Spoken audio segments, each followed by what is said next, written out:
As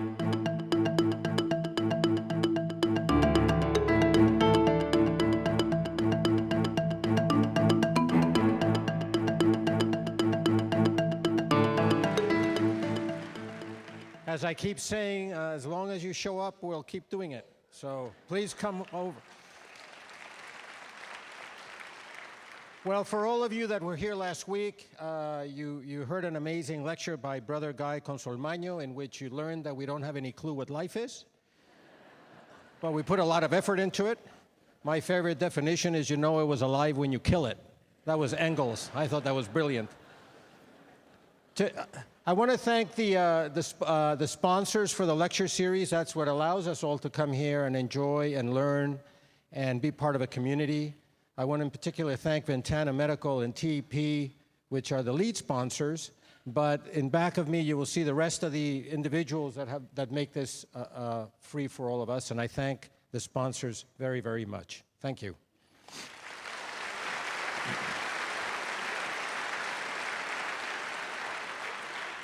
I also want to remind all of you that this is the 10th anniversary of the lecture, so that means that we have a pile of lectures and podcasts. And I think you've all seen looping through the screen the various lectures that we've had in the past. You are welcome to see the podcasts of all those past lectures. They're extraordinary. And you're also welcome if you live in a community where you would like to have a series redone by doing the podcast when we've done it in the past. We could probably get a faculty member to show up after the podcast is seen by your community and be there for questions and answers. So take that as an invitation from the College of Science to continue that.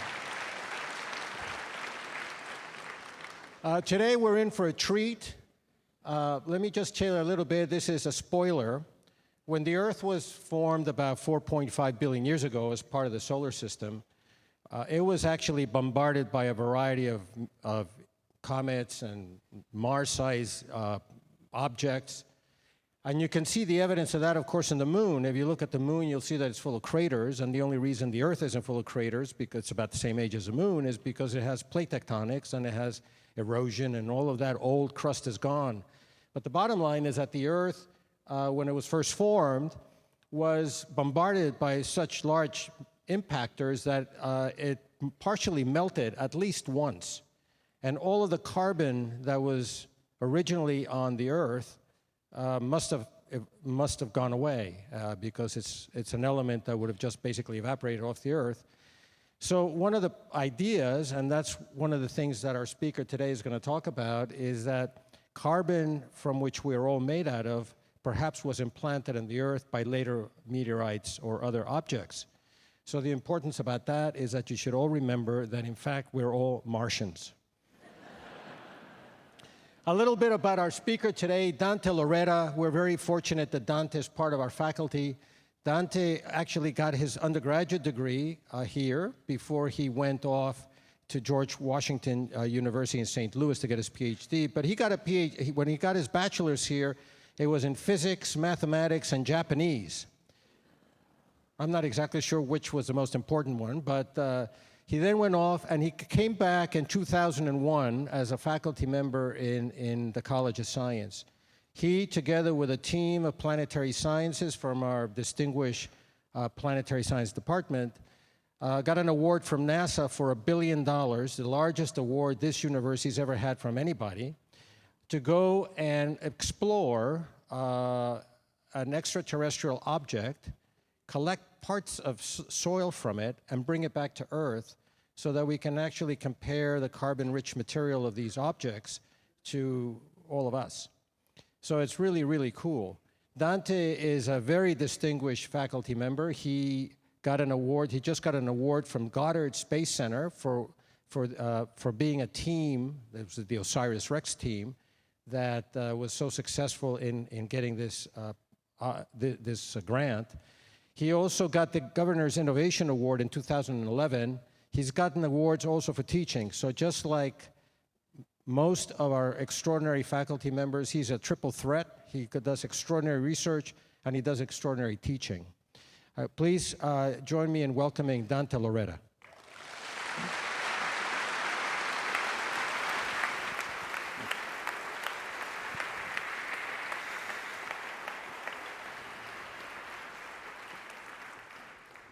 Thank you, Joaquin, and thank you, everyone, for coming out tonight. This is awesome. You can really tell that Tucson is a science city when you get this kind of crowd for a science lecture series. So I'm really proud of you guys and excited that you're here tonight.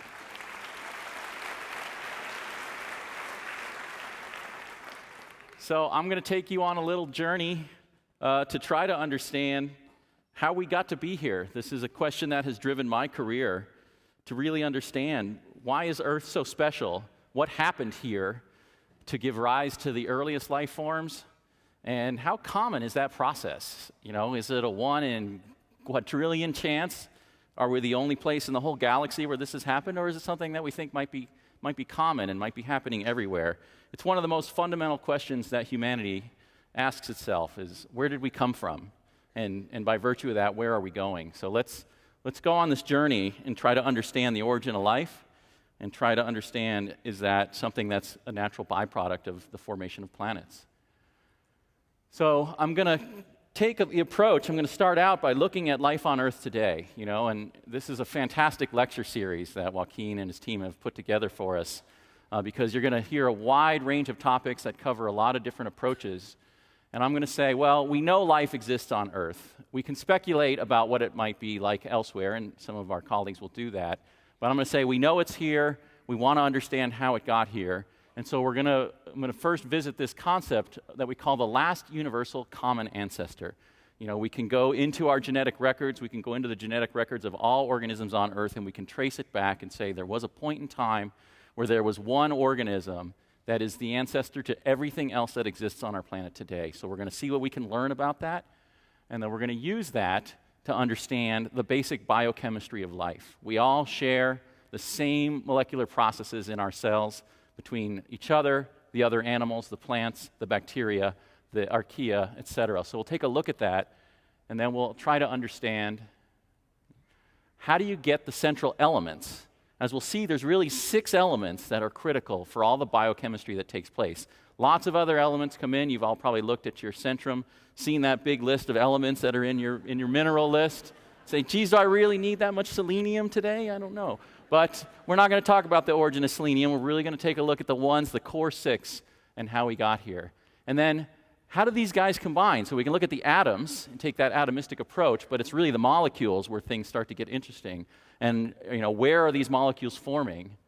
And then the astrophysical environments that led to the planet formation, and therefore kind of where the origin of life proceeded apace. And then finally, how did they get from space to the early Earth?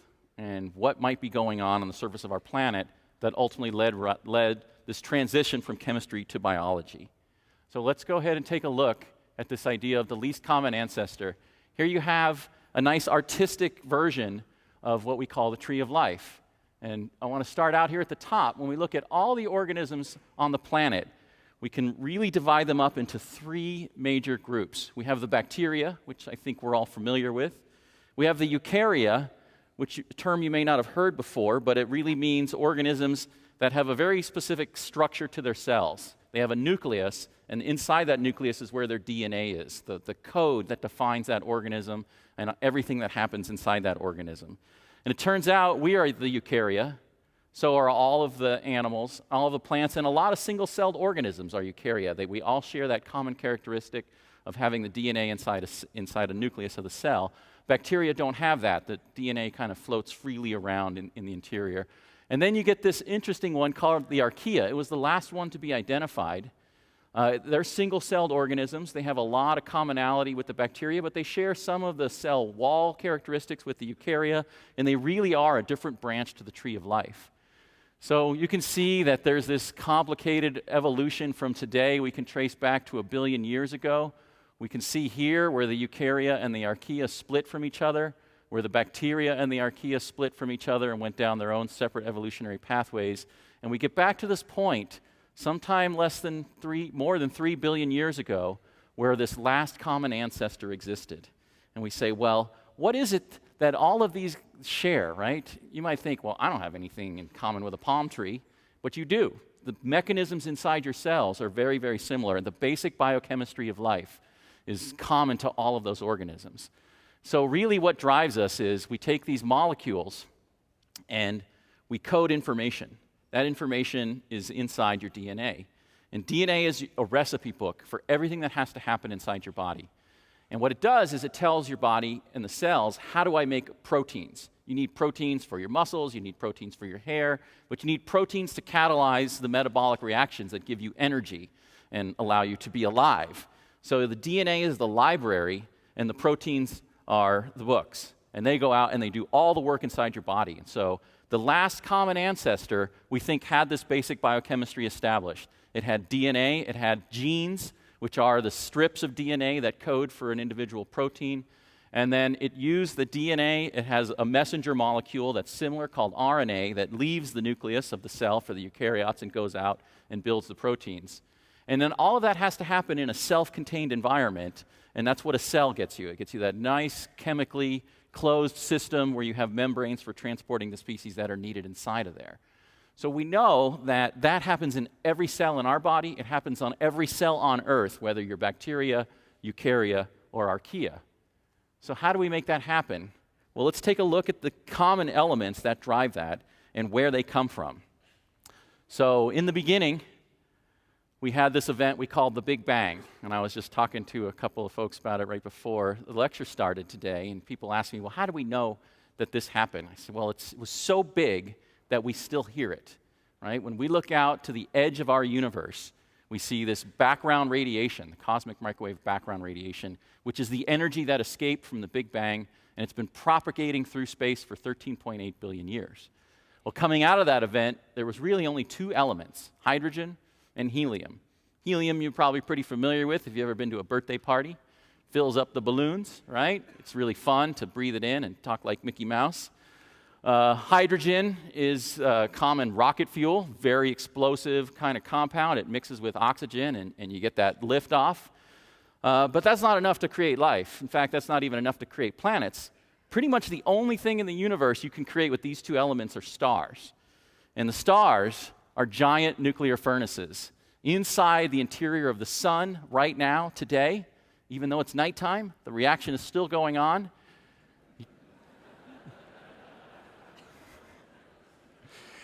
In the core of our sun, we're taking hydrogen atoms and we're smashing them together at millions of degrees, and we're building helium out of them. Take 4 hydrogen, smash them together, you get helium. Bigger stars like that process. They don't want to give up. The only thing that's stopping is gravity. But if gravity can pull you down tight enough, if you're a big enough star, you can actually cram 3 helium atoms together and you can get carbon. And now you're talking. Now you're going to get something interesting going. You add another helium, you get oxygen, and that actually kicks off a catalytic cycle we call the carbon-nitrogen-oxygen cycle, where the presence of carbon actually makes this reaction go a lot faster, hydrogen into helium, and a byproduct of that is nitrogen. You continue to add helium atoms, and you'll get up to sulfur. And I want to stop here a minute and just take a look at the atomic weights of these elements. You've got helium, that's 4. Carbon, that's 12. That makes sense. That's 4 helium. Oxygen is 16. That's 3 helium. Oxygen is 16. Oop, let me go back here. Sulfur is 32. We get over here to phosphorus, and it's 31. And that's an odd number, and nuclear reactions don't like odd numbers. They don't favor them. That's going to turn out to be pretty important. It's a side chain reaction, so that means there's not a lot of it around compared to these other elements. And it's going to become the limiting nutrient for life on Earth. As we'll see, it's critical, and I'm going to tell you how we solve some of that mystery. So the universe took those hydrogen and helium atoms, created stars. The first generation of stars produced these 6 interesting elements. When you add carbon to hydrogen, you get hydrocarbons. Probably familiar with these, like natural gas. You use it to cook with. Really burns well with oxygen. You bring in the oxygen. Come on, oxygen. There you are. And now you're getting carbohydrates and lipids. We know we like carbohydrates. They're really tasty. And the lipids are really important because that's what makes up the cell membranes. So now you're getting some interesting chemistry, but you still don't have life. You bring in nitrogen, and you get something really cool. You get the amino acids, and there's dozens of these that are produced in nature. And now you could build proteins. You bring in the sulfur, you get a wider diversity of amino acids and proteins, but it's this phosphorus that needs to kick in order to get the DNA and the RNA. So you won't have life, you won't have information-bearing molecules, at least as we know it on this planet, unless that phosphorus gets into the system. And that was a question very early on in my career I was really interested in, and I'll tell you why in a little bit. So now we know, okay, stars inside their interiors are generating energy, they burn bright, they give us sunlight, but they don't live forever. Nothing in the universe lives forever. They're going to burn through that fuel, and at the end, gravity always wins. Gravity's just going to keep crushing you down. You're going to have that nuclear energy. You're going to be able to push them off for a while. But at the end of the day, you're going to run out of fuel, and gravity's going to take over. And what happens is you get some of the most energetic explosions in the universe. You get supernova when the giant stars explode. So what's happening is we're in this giant molecular cloud region here. Everything's nice and quiet. You got these really bright stars burning through their lifetime, creating these fundamental elements that'll go on to create the biochemical molecules, but somehow they got to get out there. And here we go. We're at the end of the star's lifetime. It's trying to hang on. It goes through some pulsing phases where a little bit more nuclear fuel gets into its center. Finally, it's done, and it explodes, and it throws most of its matter back out into the universe, into what we call this interstellar medium. So not only is it the stellar graveyard, where these giant stars are running through their nuclear fuel and dying and throwing off everything they created back out there, but it's also a stellar nursery. This is where stars are born, same place that these giant stars are dying. So now we can look at these regions, and this is one of my favorite astronomical photographs. It's actually an infrared image of the Orion Nebula. Many of you may be familiar with the Orion constellation, and this is right in his belt. With a good pair of binoculars, you can actually see this feature.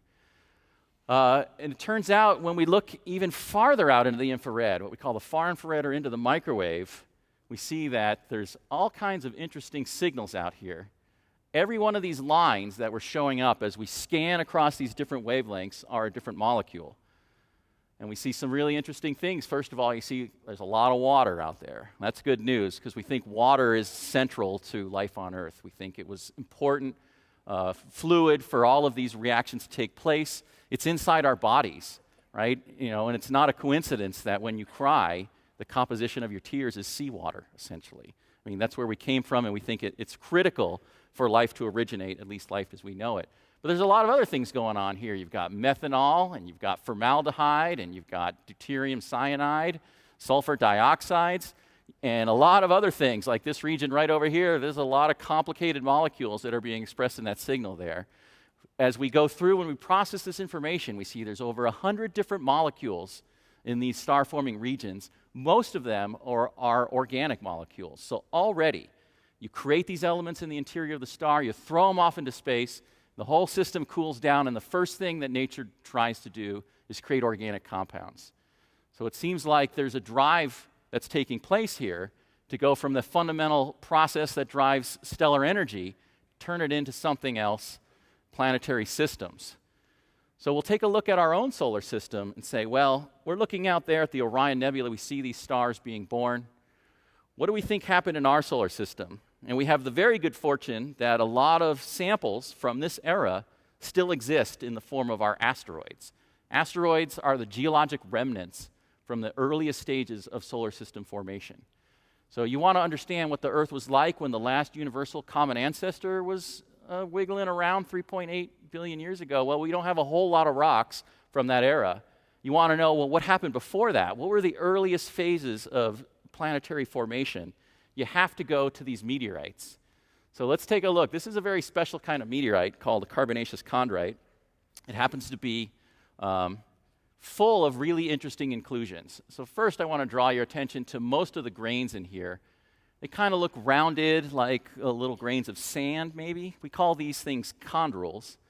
And these turn out to be the fundamental building blocks of planets. They're about 1 millimeter in size. Note that this is about 10 centimeters or just under 4 inches across here. And they record early stages of planetary formation where giant flashes of heat were propagating through and melting everything in sight. And they're wildly different from each other. We call this an unequilibrated rock, which means every chondral tells its own story. And I'll never forget when I first got one of these meteorites in the lab and I was going to study it, and I saw all these great chondrals, and I said, I'm going to look at every one of these. This is going to be a great research project. I'm going to tear this rock apart.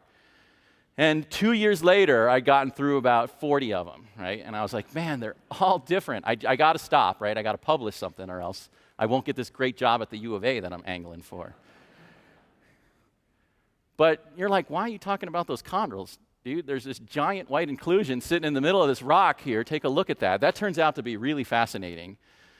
And it turns out these are what we call calcium aluminum rich inclusions. They're calcium aluminum oxides, and they're what we call refractory minerals. For example, we use these kinds of materials industrially to make space shuttle tiles for re-entering vehicles into the atmosphere. They survive at solid temperatures, at solids at very high temperatures.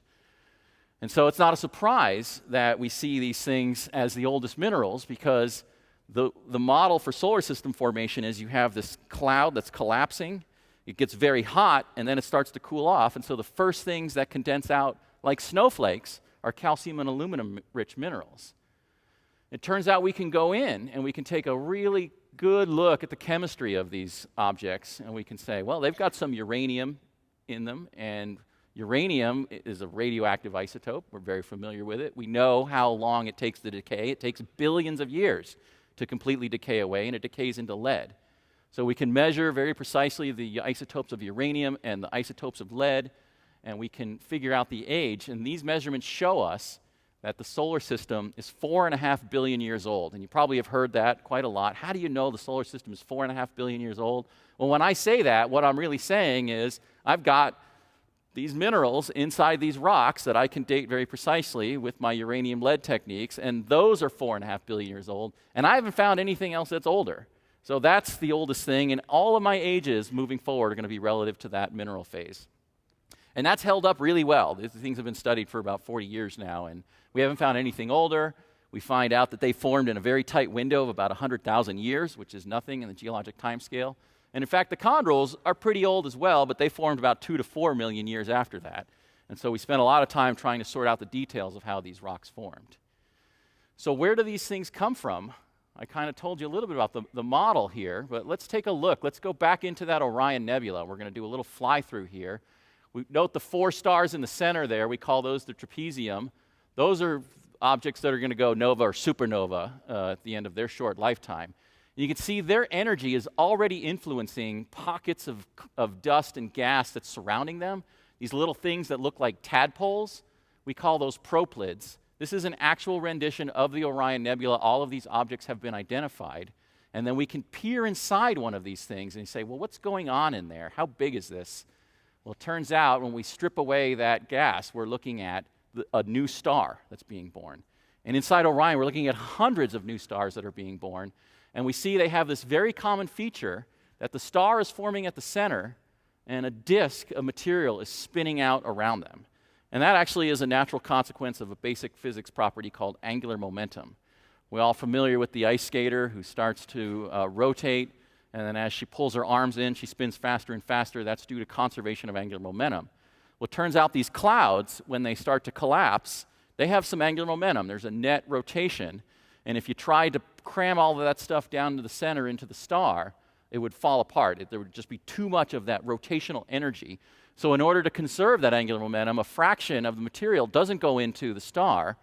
It goes into this surrounding protoplanetary disk. And that's really good news for us, because inside that disk is where all of the interesting chemistry takes place that ultimately leads to the planetary system that we know today. So we really see this process playing out hundreds of different times right now in our own galaxy, in nearby star-forming regions. And it's very consistent with what we know about our own solar system. All of the planets line up in a nice plane. They're all revolving around the sun in the same direction. Most of them are even rotating about their axis in the same direction. It's pretty clear the planets are carrying, even today, all of the angular momentum in the solar system. The sun has all the mass. More than 99% of the mass ends up in that star, creating that giant nuclear furnace. But that's okay. We don't need too much. The 1% is all we need to get by. We are the 1%.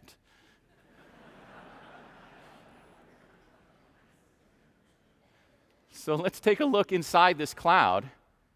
And we do know that there are weather storms going on in here. You've got all kinds of flash heating events. We see those in our chondrals. So a lot of these clips are from NASA Goddard and a collaboration that I did with them to tell the story of the early solar system and the asteroid that we're interested in. And I was so excited because for the first time ever, we animated the process of chondral formation. So bear with me. So what you have is you have dust bunnies, fine-grained dust particles that kind of stick together in the early solar system. And then these shock waves come ripping through the gas, and they flash heat these things to thousands of degrees, so fast that they create these molten droplets. And this process played out billions of times, basically creating little space marbles that were igneous systems. These were molten drops of rock, and they slowly crystallize, and those are the building blocks of planets. They grow into asteroid-sized objects, they grow into mountain-sized objects, and ultimately they grow into planet-sized objects. So the chondrals were like that necessary little stepping stone. You had to take the dust, you had to flash heat it, you had to accrete the pebbles together, and we still have those samples today. And every once in a while I forget about that because you get kind of jaded, but you stop and you sit there and you think, I'm holding a rock that is older than this planet. It's the very first thing that formed that led to the pathway to planet formation. So this is a really good thing, right? Well, yes and no. So that process plays out, the Earth forms, we think, okay, well, we're on a pretty good path to forming life here, but something odd happened in the solar system about 500 million years after the planets formed. Something triggered this giant migration of the same objects that built our planets back into the inner solar system. We actually think this was due to Jupiter being kind of unstable, and it was slowly interacting with Saturn, and then they hit a critical resonance. Jupiter got pushed in, so we think it formed out farther than it is now, and then it swung in closer to the inner solar system, and it's the most massive object that we have except for the sun, so it has a really strong gravitational influence.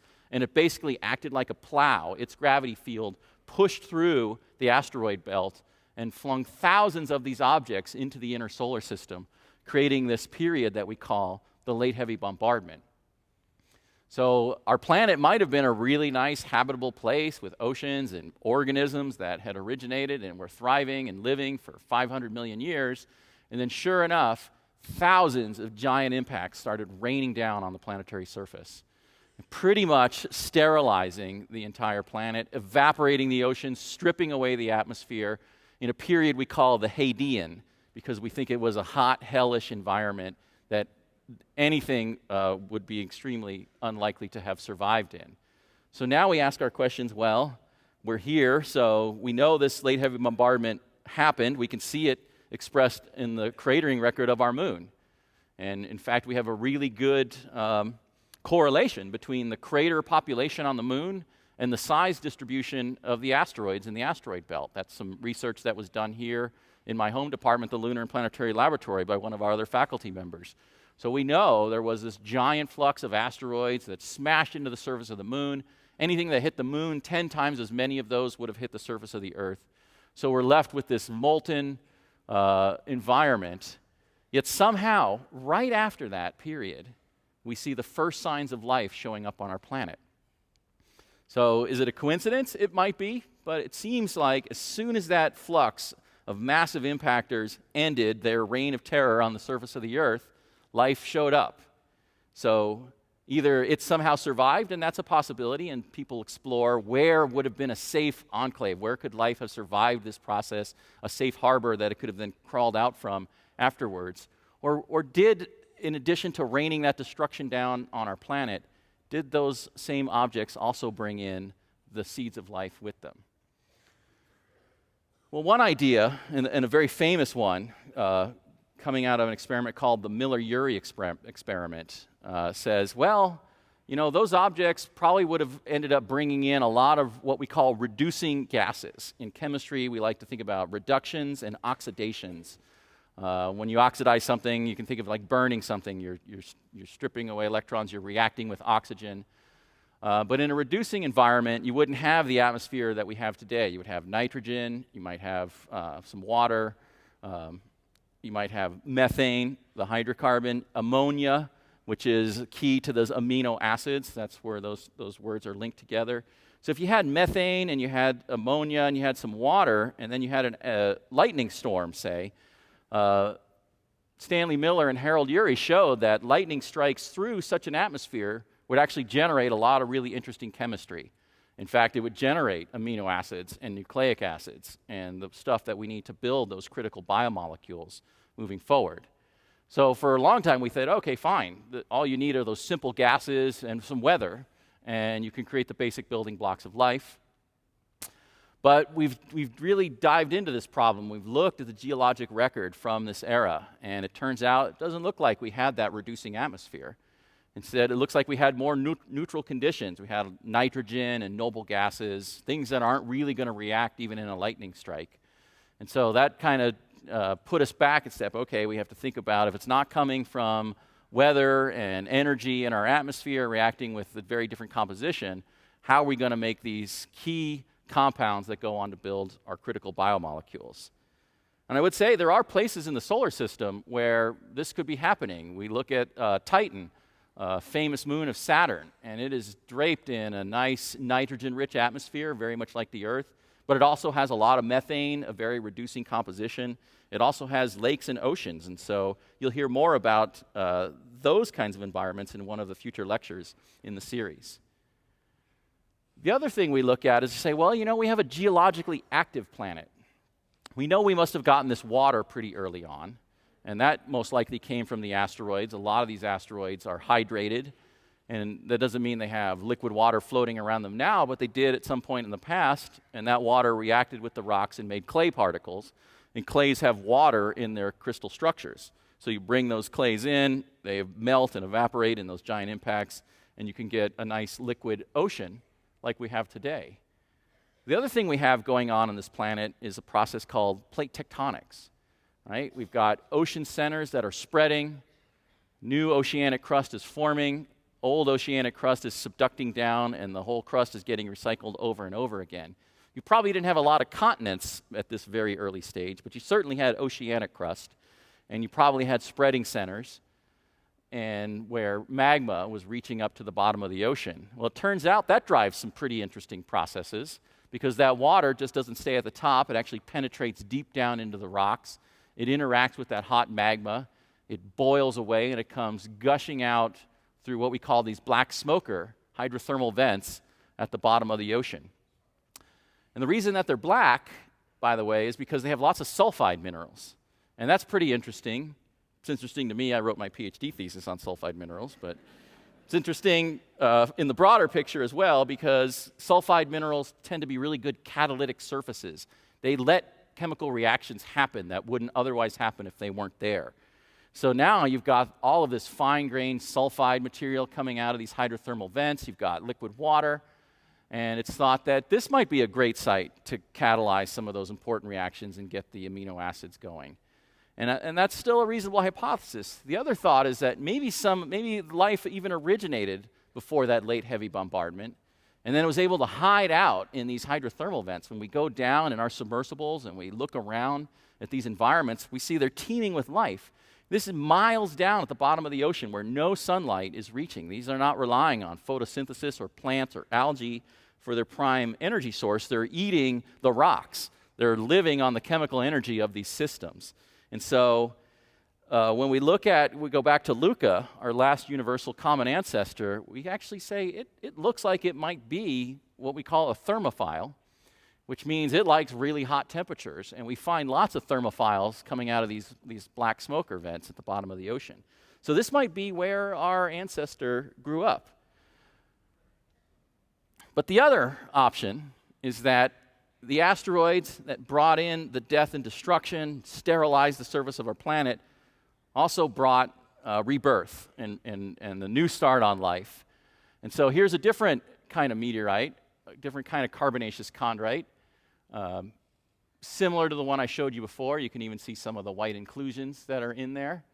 And we've spent a lot of time picking through these rocks. I look at the chondrals, I look at the sulfide minerals, but I'm also really interested in where's the carbon, right? That's where we want to know. We have a hard time making carbon minerals in the early solar system Carbon can be stable at really high temperatures. You've probably seen graphite used as furnace rods or for high temperature heating. But that doesn't work in our solar system because we had too much oxygen around. And so oxygen likes to grab that carbon and make gas molecules like carbon monoxide and carbon dioxide. And so we see carbon way out in the outer reaches of our solar system on the icy planets. But we don't see a lot of it in our meteorites, except these carbonaceous chondrites might have a few weight % carbon inside of them. So people, even 60 years ago, started looking at these things, and they found some really interesting compounds like amino acids and sugars and alcohols. And we went in and we found similar things. We found lots of different amino acids. This actually here is the chemical structure for one we call isovaline. And you've probably never heard of it because it's not one of the 20 or 22 amino acids that our bodies use to build proteins. In fact, that's the reason we study it, because we don't have to worry about it being contaminated by biological organisms. It turns out not only do meteorite scientists like these rocks, but bacteria like them as well. So as soon as they get onto the surface of the Earth, they're immediately colonized by bacteria who start to eat away all of the great scientific data that's inside of them. And we're rushing against them to try to get that information out before it's all gone. But we can go in and we can say, well, they're not going to eat isovaline because they can't use it to make proteins. So we can study it, and we can try to understand its chemical properties.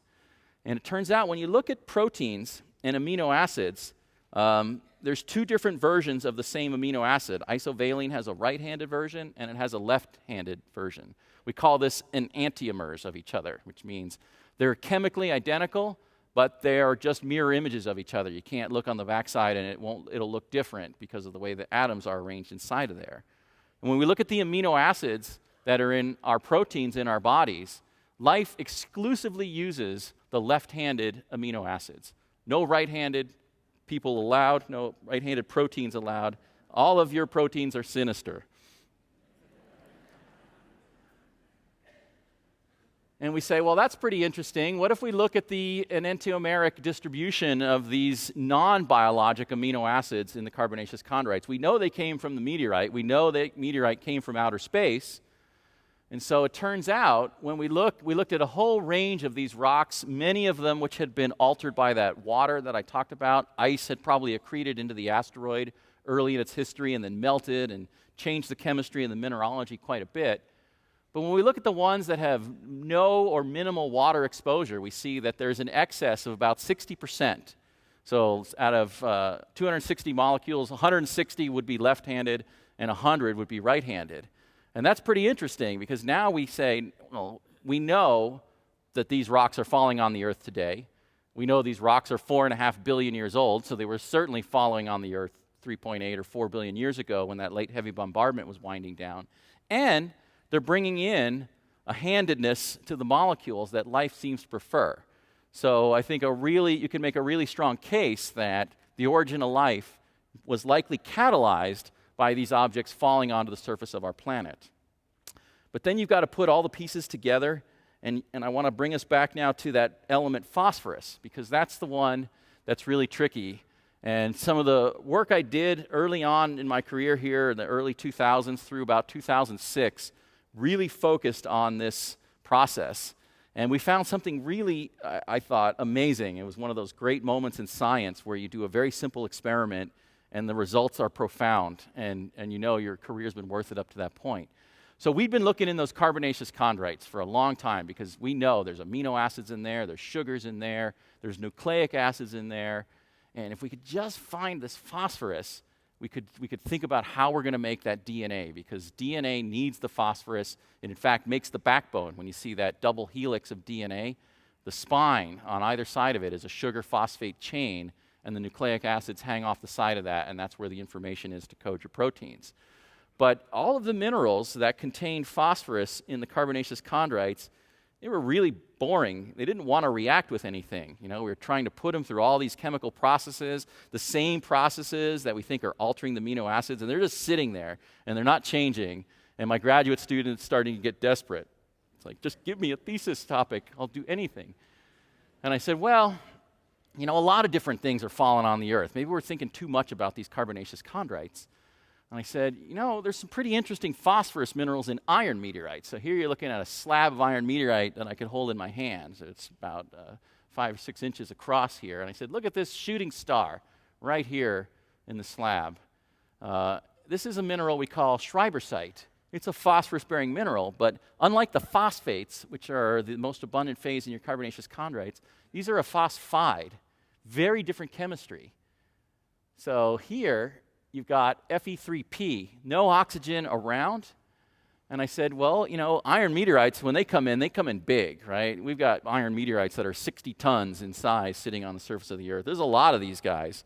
And these are coming from the ancient cores of differentiated planets, basically. You had an asteroid that got big enough that completely melted, and all of the iron and nickel and phosphorus and other metals sank to the center, and all of the oxygen and magnesium and silicon that make up most of the rocks stayed in the mantle or even erupted as volcanoes onto the crust. I said, but these guys get shattered in giant catastrophic collisions in the asteroid belt, and they come raining down onto the planet just like the carbonaceous chondrites do. And I bet something pretty interesting happens when a reduced phase like that hits water. And we saw, like I said, one of the great moments of my scientific career, a very, very simple experiment. Take iron phosphide and drop it in a glass of water and come back in a couple days and run it through some fancy chemical analysis equipment. And we say, over here are the phosphates. These are the kinds of things that make up our DNA and RNA, and this is what the minerals are made out of. And this guy, you can see, it's kind of the end of this reaction chain. We were trying to start here, and we wanted things like this. Triphosphonate is like ATP. This is your energy source in your cells here. And we couldn't get these reactions to go this way or over here, so you could start adding more interesting chemical compounds like nucleic acids to them. Well, it turns out when you've got a metal, that's an oxidation state of 0. And phosphate's sitting over here at +5. And so you don't make this immediate leap over here to phosphate. In fact, you go to +3 and you make this phosphonate. And what's important here is, you see the phosphorus is purple and the oxygen is red. So all of your phosphorus bonds, there's 5 of them, there's a double bond there. All of the phosphorus bonds are taken up by oxygen. So nothing else interesting is going to happen there. Over here, you've got a bond with this white ball, which is hydrogen. And that can go on and do all kinds of cool things. It turns out you can't just jump over here to the +4. You need to bring 2 of these guys together, and then you can do a back reaction, and then you can get all the way down here to this triphosphonate. And so I said, I think this is something really important. And Matt Pasek was my graduate student who worked on this. We published this paper in 2005. And he's made his career on this discipline now. He's studied how reduced phosphorus minerals may have contributed to the origin of life, going on for a decade now, and he's been very successful at it. So really exciting, kind of a hybrid model. So we think, you know, the nucleic acids and the amino acids probably came in the carbonaceous chondrites, but then you had to have this giant iron meteorite land in an aqueous environment. And the good news is, because they're so big, they corrode away very slowly. Iron meteorites might be around for hundreds of thousands of years. So you've got this nice, steady supply of highly reactive phosphorus compounds coming out into your aqueous system, maybe even those hydrothermal vents where they can participate in that party and get going with those sulfide minerals and create all the interesting chemistry that's going to lead to biomolecules. So what we've got here is, going back to getting to Luca, we know we can start out with these interesting small compounds. Here's the nucleic acids that make up RNA. We can go ahead and bring in those phosphates, and through these aqueous reactions get our sugar phosphate background. And now you've got an information-bearing molecule. So we've gone a long way towards the origin of life. And then ultimately, we've got to make this step to a living cell. And I'll admit, we haven't got there yet, right? We haven't had an independent origin of life in our laboratories on Earth yet, but I don't think that's too far away. It's still one of the great mysteries of science, and it's still driving a lot of what we do. And in fact, we are a little bit frustrated with the meteorite analysis. I mentioned those bacteria getting in my rocks and ruining a lot of stuff. And so I said, fine, I'm going to go out and I'm going to get some of my own, and you're not going to be allowed to play with it. So I think we can really say that this life on Earth kind of came along for the ride through this whole process of star formation and planet formation and accretion in our protoplanetary disks. And that The basic building blocks of life, they seem to be pretty common. We see them in star-forming regions in abundance. And now we're finding all these crazy planets around other stars. We call these the extrasolar planets. And one of the other lectures in our series is going to talk to you about these.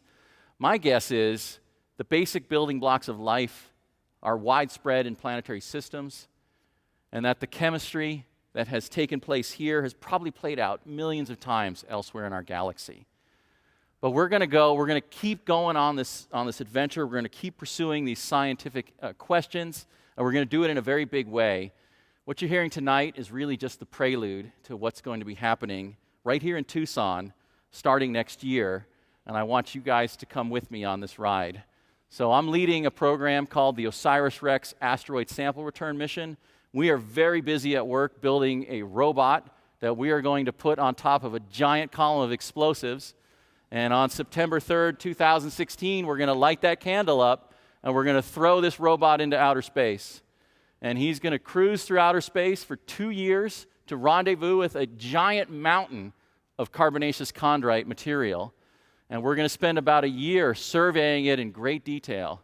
We're going to do things that have never been done before. We're going to map its chemistry and mineralogy across the entire surface of the asteroid. It's about 500 meters or 1,800 feet tall, about the size of Push Ridge. We're going to start to get really interested on certain spots on the surface where we're ultimately going to do some low altitude flyovers. We're going to investigate these areas in great detail. And then I'm going to make the call, go, no go. And when it's go, we're going to deploy a robotic arm that's about 3 meters long, 9 feet long. And this will be 2019. It'll be 15 years after I started on this project. It'll be after we've spent about $1 billion of U.S. taxpayer money. We're going to take this perfectly good satellite, and we're going to fly it into the surface of an asteroid. We're going to do what we call a touch-and-go maneuver. We're going to make contact with that asteroid surface for 5 seconds, right? We will have spent 15 years planning and building this system. We're going to set a giant air filter down on the surface, which would be perfectly happy on the carburetor of a 56 Chevy. We're going to open up a bottle of gas, nitrogen in this case, and we're going to blow it down into the surface of that asteroid. And that's going to agitate the gravel and the dust that makes up the surface of this object, and that filter is going to catch it. And then we're going to get out of Dodge because the asteroid's probably going to throw a bunch of that stuff back up towards it. We're going to check it out, and when we think we've got sample in that filter, we're going to open up a return capsule, and we're going to place it in the center. We're going to take some pictures to make sure everything looks good, and then we're going to remove the arm, leave the head behind. We're going to button up, and we're going to spend 2.5 years coming back home. 2.5 years later, thank you.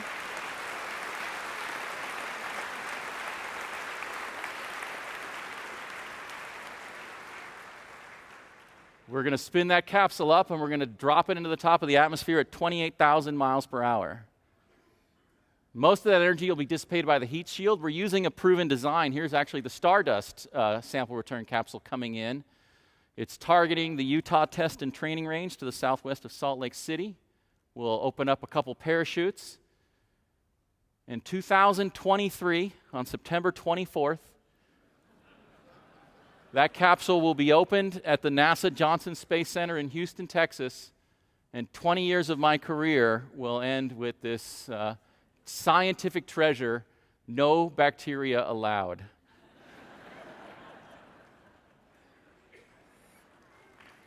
Thank you.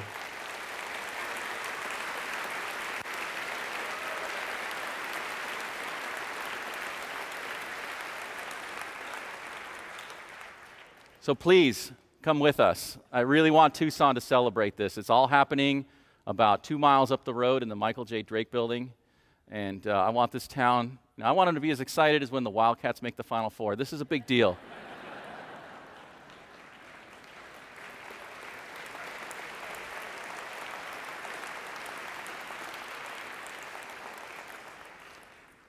All right, I want to thank a couple people. We've had a great team working on this Life in the Universe series. Next week, you've got a great talk coming up. I hope you're all here to see Brian Enquist talk about life on Earth by chance or by law. I want to thank Ken Godat and Carl Philbaum for helping me prepare the presentation for you tonight. And I want to thank Joaquin Ruiz for getting us all together. Great things happen when you put people in a room together to focus on a common idea. I want to thank the Galileo Circle for all of their great support. And I want to thank all of you guys for coming out tonight. I've had a great time.